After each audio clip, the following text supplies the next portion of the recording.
Assalamualaikum warahmatullahi wabarakatuh.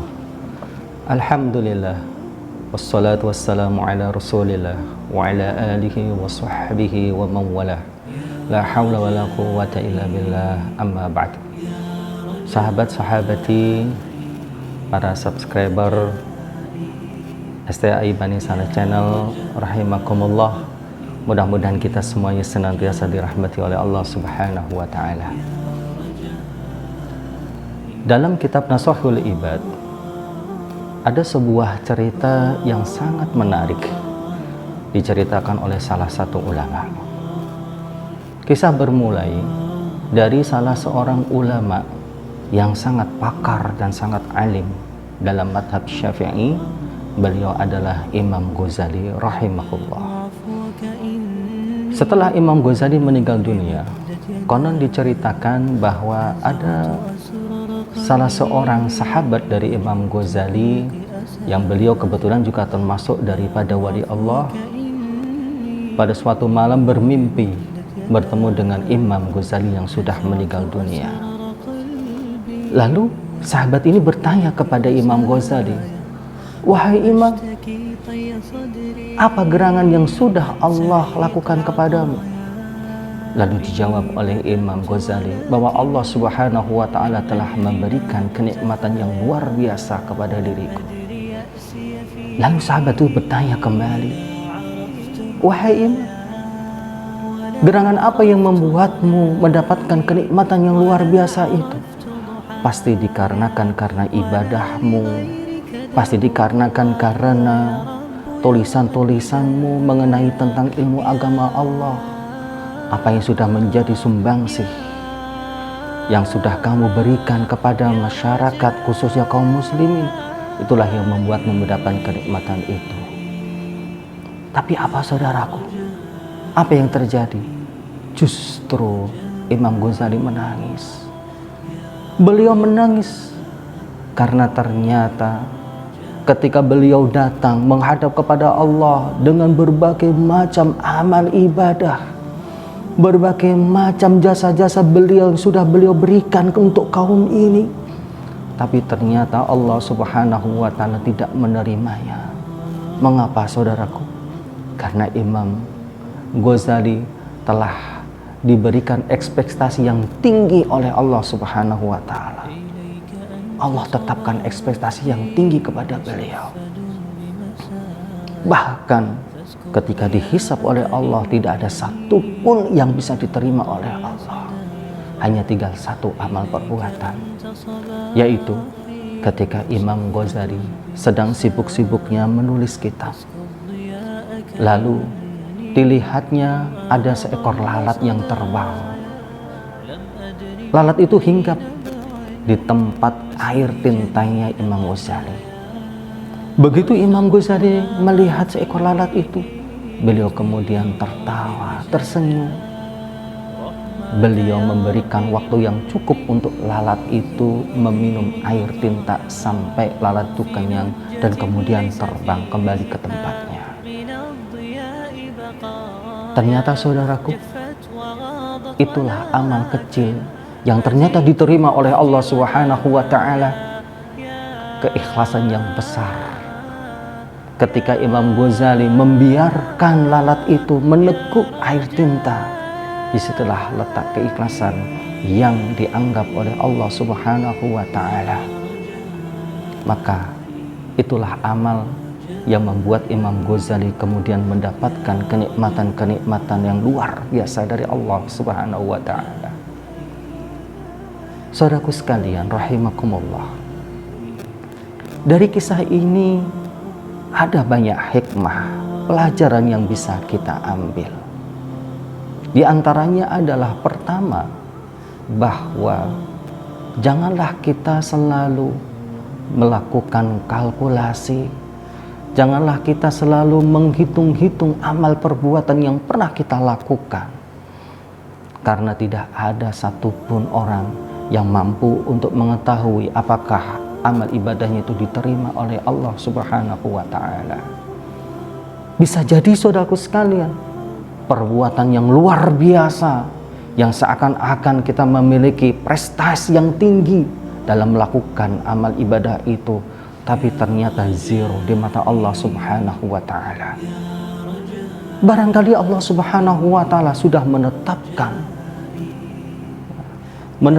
nilai yang tinggi untuk kita, ekspektasi yang tinggi untuk diri kita, karena mungkin Allah membandingkan apa yang sudah kita kerjakan dengan nikmat-nikmat yang Allah berikan kepada kita.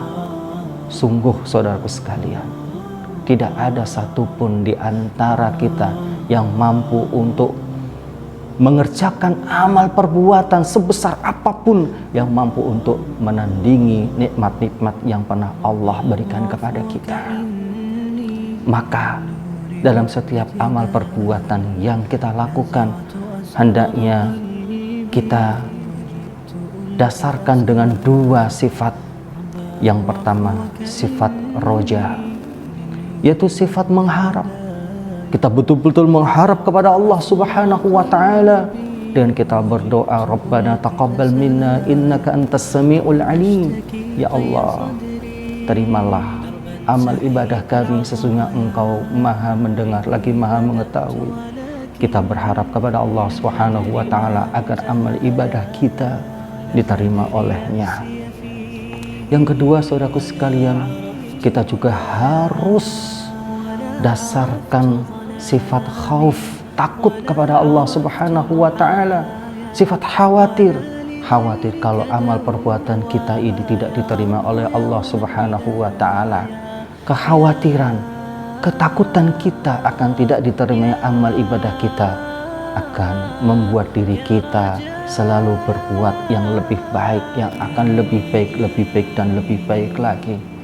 Kita tidak akan merasa cukup, kita tidak akan pernah merasa puas dengan seluruh amal perbuatan yang kita lakukan.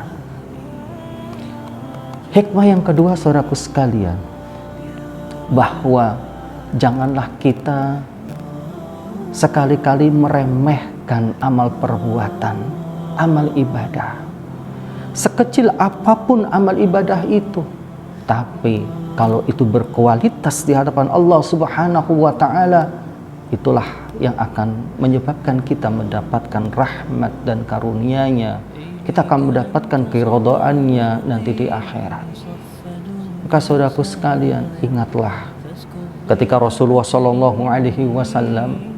memberitahukan kepada kita bahwa paling minimal sedekah itu adalah ketika kita menjauhkan duri dari jalan, menjauhkan duri atau sesuatu yang bisa untuk merugikan orang yang sedang lewat di jalan, termasuk sesuatu yang remeh, sesuatu yang mudah, sesuatu yang kecil.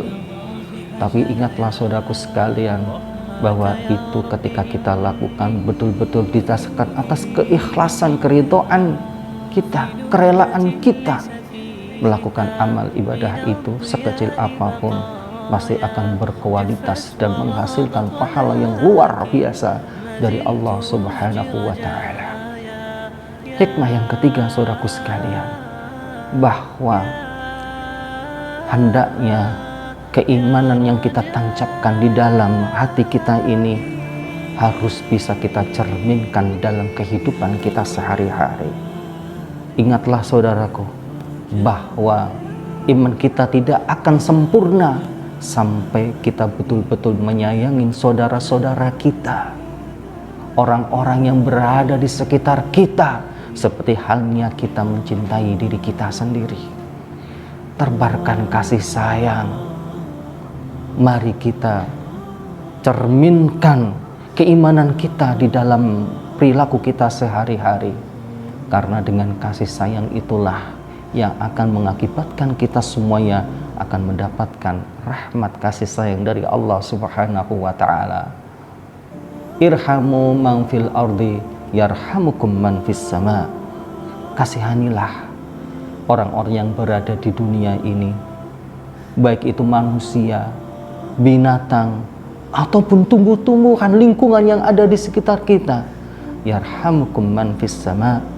Maka orang-orang yang ada di langit, para malaikat semua akan mendoakan kita semua agar kita mendapatkan rahmat dari Allah Subhanahu wa taala, dan tentunya doa itu akan mengakibatkan Allah Subhanahu wa taala pun mengucurkan rahmat kasih sayangnya kepada kita, sehingga kehidupan kita akan menjadi lebih baik dan bahagia insya Allah, baik di dunia maupun di akhirat kelak. Itulah saudaraku sekalian hikmah yang bisa saya sampaikan pada siang hari ini. Ingatlah saudaraku sekalian, mari kita beramal kepada Allah Subhanahu wa taala dan jangan sampai kita mensekutukannya. Betul-betul keamal soleh itu kita dasarin atas keikhlasan kepada Allah Subhanahu wa taala, karena dengan keikhlasan itulah amal ibadah kita akan diterima dan menjadi kualitas di hadapan Allah Subhanahu wa taala. Wal afu minkum. Assalamualaikum warahmatullahi wabarakatuh. Darban sahiq al-ataya bihi bada'tu walakin lam adri ma muntahaya lam adri ya'si fihi wa la 'araftu